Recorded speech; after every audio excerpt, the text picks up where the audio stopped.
Krishna education मंत्रा में आप सभी मित्रों का स्वागत है।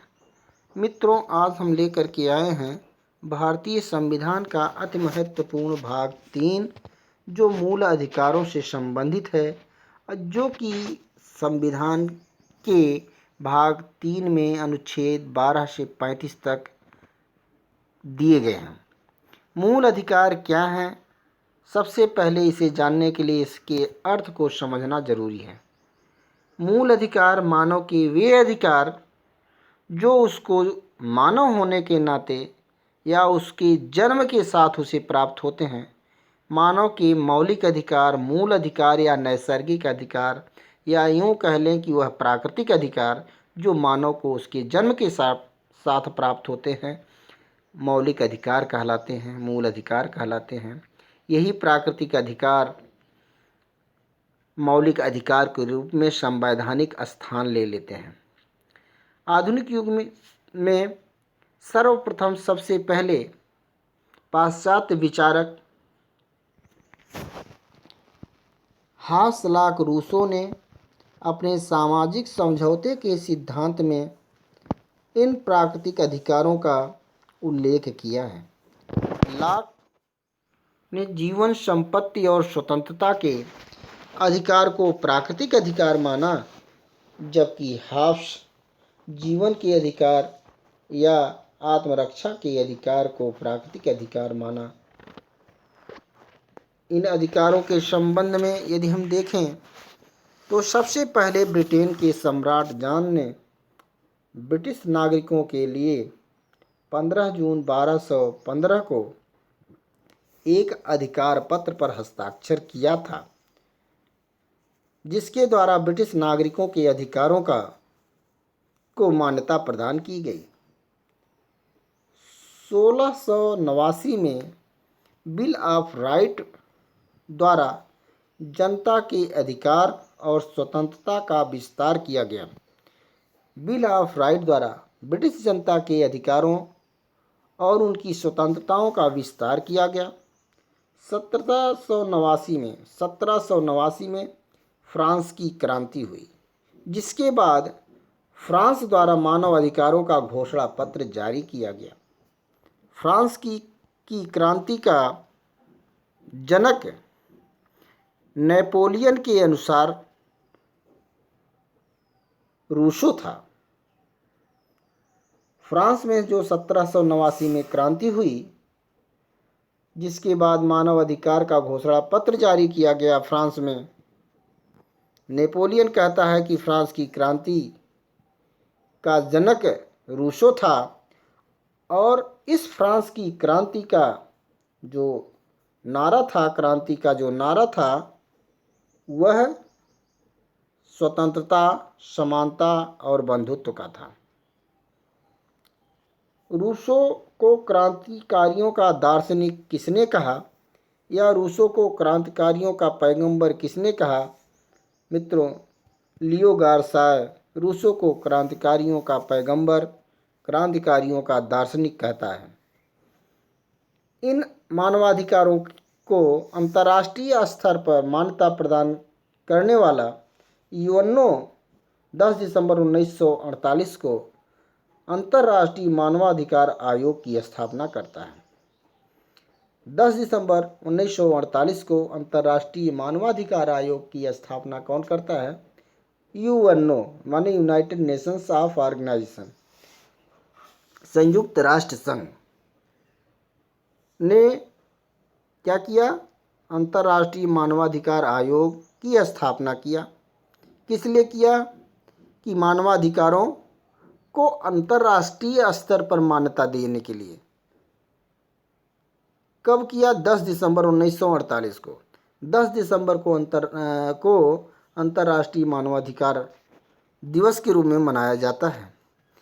इन मानवाधिकारों से संबंधित या मौलिक अधिकारों से संबंधित भारतीय संविधान में मान्यता प्रदान की गई, और इसे भारतीय संविधान के भाग 3 में एक विस्तृत अध्याय के अंतर्गत रखा गया।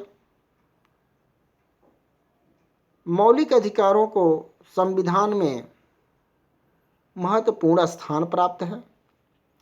मौलिक अधिकार या मूल अधिकार वास्तव में वह अधिकार हैं जो व्यक्ति को उसके गरिमापूर्ण जीवन के साथ जीने के लिए आवश्यक हैं। यानी गरिमापूर्ण जीवन जीने के लिए मौलिक अधिकारों का होना आवश्यक है, ऐसा भारतीय संविधान में व्यक्त किया गया। मूल अधिकारों का संरक्षक भारतीय संविधान के अनुसार सुप्रीम कोर्ट को बनाया गया। मूल अधिकारों का निलंबन 3 परिस्थितियों के अतिरिक्त नहीं किया जा सकता। वे 3 परिस्थितियां, पहला सैनिक विधि जब लागू हो, दूसरा आपातकाल जब लागू हो, तीसरा संविधान में संशोधन द्वारा। ये 3 कंडीशंस हैं जब मौलिक अधिकारों का निलंबन किया जा सकता है। यानी जब सैनिक विधि लागू हो तो वहाँ मौलिक अधिकारों का निलंबन किया जा सकता है। दूसरा, जब राष्ट्रीय आपातकाल की लगा हो या समय हो, उस समय अनुच्छेद 352 के तहत मौलिक अधिकारों का निलंबन किया जा सकता है। तीसरा, संसद संविधान में संशोधन करके मौलिक अधिकारों को निलंबित कर सकती है। 44वें संविधान संशोधन 1978 द्वारा राष्ट्रीय आपातकाल के समय अनुच्छेद 20 और 21 को छोड़कर मौलिक अधिकारों का निलंबन किया जा सकता है। यानी राष्ट्रीय आपातकाल में अनुच्छेद 20, अनुच्छेद 21 को छोड़ करके सारे मौलिक अधिकारों का निलंबन किया जा सकता है। अब प्रश्न बनता है कि राष्ट्रीय आपातकाल की क्या परिस्थितियां हैं जब राष्ट्रीय आपातकाल लगाया जाता है। तो राष्ट्रीय आपातकाल 2 परिस्थितियों में लगाया जाता है। पहला, जब सशस्त्र विद्रोह हो, दूसरा जब बाह्य आक्रमण हो। यानी देश में राष्ट्रीय आपातकाल 2 परिस्थितियों में लगाया जाता है। पहला, जब सशस्त्र विद्रोह हो जाए, यानी जनता या सेना द्वारा सशस्त्र विद्रोह, हथियारों के साथ विद्रोह कर दे। दूसरा, या भारतीय राज्य पर किसी विदेशी राज्य का आक्रमण हो जाए, तब यह राष्ट्रीय आपातकाल लगाया जाता है। परंतु राष्ट्रीय आपातकाल लगाया इन परिस्थितियों के आने के बाद भी, होने के बाद भी तभी लगाया जाएगा जब इसके लिए राष्ट्रपति को मंत्रिमंडल अपनी लिखित सलाह के रूप में सलाह दे। यानी जब तक लिखित सलाह राष्ट्रपति को उसकी मंत्रिमंडल नहीं देती, तब तक उसकी राष्ट्रीय आपातकाल नहीं लगाया जा सकता। 44वें संविधान संशोधन 1978 द्वारा संपत्ति के मूल अधिकार को अनुच्छेद 300 क के तहत विधिक अधिकार बना दिया गया। यानी 44वें संविधान संशोधन 1978 द्वारा संपत्ति के अधिकार को मौलिक अधिकार बनाया गया। आगे हम देखते हैं कि इन मौलिक अधिकारों से संबंधित कुछ सुप्रीम कोर्ट में वाद आते हैं। सज्जन सिंह बनाम राजस्थान राज्य और शंकरी प्रसाद बनाम भारत संघ वाद, ये दोनों वाद सुप्रीम कोर्ट में आए और इन पर सुप्रीम कोर्ट ने कहा कि संसद मूल अधिकारों में संशोधन कर सकती है। कौन कौन से वाद थे? सज्जन सिंह बनाम राजस्थान और शंकरी प्रसाद बनाम भारत संघवाद में सुप्रीम कोर्ट ने क्या कहा कि मूल अधिकारों में संशोधन किया जा सकता है। वहीं गोलकनाथ बनाम भारत संघवाद में मूल अधिकारों में संशोधन नहीं किया जा सकता, ऐसा निर्णय दिया गया। यानी संसद मूल अधिकारों में संशोधन नहीं कर सकती। उपरोक्त दोनों सज्जन सिंह या शंकरी प्रसाद वाद में संसद मूल अधिकारों में संशोधन कर सकती है, वहीं गोलकनाथवाद में नहीं कर सकती। अंत में महत्वपूर्ण वाद आता है केशवानंद भारती बनाम भारत संघवाद 1973 में सुप्रीम कोर्ट ने निर्णय दिया कि संसद मूल अधिकारों सहित किसी भी भाग में संशोधन कर सकती है। इसके द्वारा 24वें संविधान संशोधन को विधि मान्यता प्रदान की गई। केशवानंद भारती केस में संसद मूल अधिकारों सहित किसी भी भाग में संशोधन कर सकती है, परंतु संसद संविधान के मूल ढांचे में परिवर्तन नहीं कर सकती, अर्थात बेसिक स्ट्रक्चर का सिद्धांत, आधारभूत ढांचे का सिद्धांत दिया। यह ऐसा सिद्धांत दिया जो कि संसद पर परोक्ष रूप से संविधान संशोधन के अधिकार पर रोक लगाता है। यानी मनमाने संविधान संशोधन पर प्रतिबंध लगाने वाला जो सिद्धांत विकसित किया सुप्रीम कोर्ट ने, वो था बेसिक स्ट्रक्चर का सिद्धांत। अब बेसिक स्ट्रक्चर का सिद्धांत के अंतर्गत बेसिक स्ट्रक्चर क्या है उसकी स्पष्ट व्याख्या नहीं की।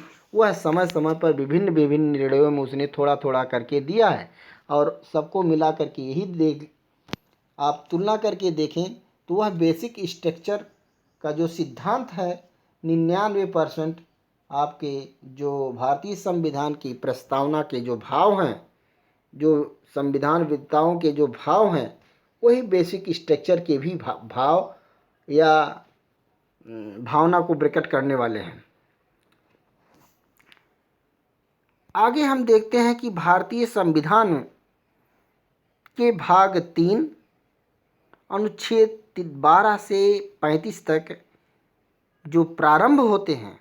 अभी तक तो आपने भारतीय संविधान के मूल अधिकारों से संबंधित मूल अधिकारों के अर्थ को समझा, परंतु अब हम भारतीय संविधान में वर्णित मूल अधिकारों के विषय में हम अनुच्छेद वाइज वर्णन करेंगे।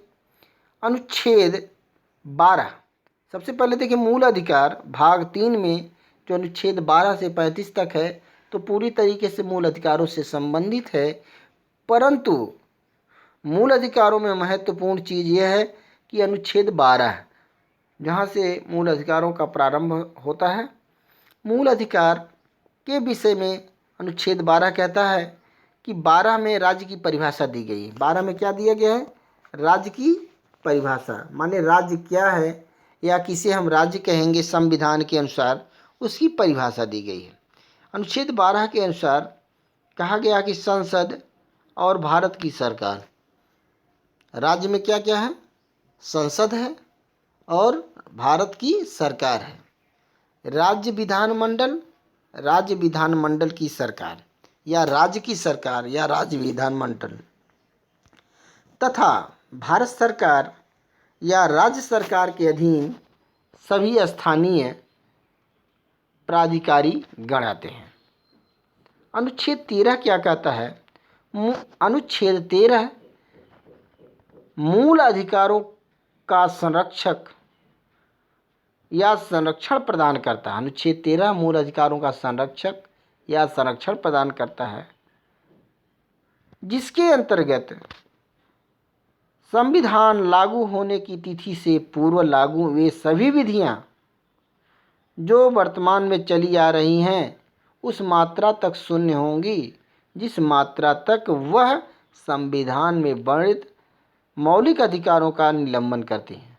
अर्थात अनुच्छेद 13 के अनुसार वे सभी विधियां उस मात्रा तक शून्य होंगी जिस मात्रा तक व्यक्ति के मौलिक अधिकारों को कम करती हैं, छीनती हैं या उसे न्यून करती हैं। दूसरा, ऐसी कोई विधि नहीं बनाएगा, कह रहे हैं कि राज्य ऐसी कोई विधि नहीं बनाएगा कि वह मूल अधिकारों को कम करे या उसको छीने या परिवर्तित करे। अर्थात ऐसी कोई विधि सरकार यानी राज्य विधानमंडल या सेंट्रल स्टेट गवर्नमेंट या उसके पदाधिकारी ऐसा कुछ करते हैं जिससे कि व्यक्ति के मूल अधिकारों का निलंबन होता है, तो ऐसी स्थिति में मूल अधिकार उस मात्रा तक है जिस मात्रा तक है वह विधियां मूल अधिकारों में संशोधन या प्रभावित करती हैं, वह उस मात्रा तक शून्य मानी जाएंगी। अब आइए क्रम से देखते हैं कि मूल अधिकारों के जो प्रकार हैं, वर्तमान में 6 प्रकार के मूल अधिकारों का वर्णन है। पहला है मूल अधिकार पहला मूल अधिकार क्या है? समानता का अधिकार, जो अनुच्छेद 14 से लेकर के 18 तक है। दूसरा है स्वतंत्रता का अधिकार, जो 19 से लेकर के 22 तक है। तीसरा है शोषण के विरुद्ध अधिकार, जो 23 और 24 के अनुच्छेद में है। छठवां है संवैधानिक उपचारों का अधिकार, जो अनुच्छेद 32 में वर्णित है। अनुच्छेद 32 ही एकमात्र ऐसा उपबंध है जो कि मौलिक अधिकारों के संरक्षण के संबंध में सुप्रीम कोर्ट या हाई कोर्ट को विशेष शक्तियां प्रदान करता है। मित्रों, इन 6 अधिकारों का वर्णन अनुच्छेद वाइज हम अगली वीडियो में करेंगे। सबसे पहले समानता के अधिकारों का वर्णन करेंगे, फिर स्वतंत्रता के अधिकारों का, फिर शोषण के अधिकारों का। ऐसे क्रम वाइज हम वीडियो बनाते रहेंगे, आप ज़रूर देखिएगा। मित्रों, आज हम इन्हीं शब्दों के साथ अपनी बात समाप्त करते हैं। मुझे उम्मीद है कि आपको ये वीडियो पसंद आया होगा। यदि पसंद आए तो इसे लाइक करें, सब्सक्राइब करें, मित्रों में शेयर करें। धन्यवाद।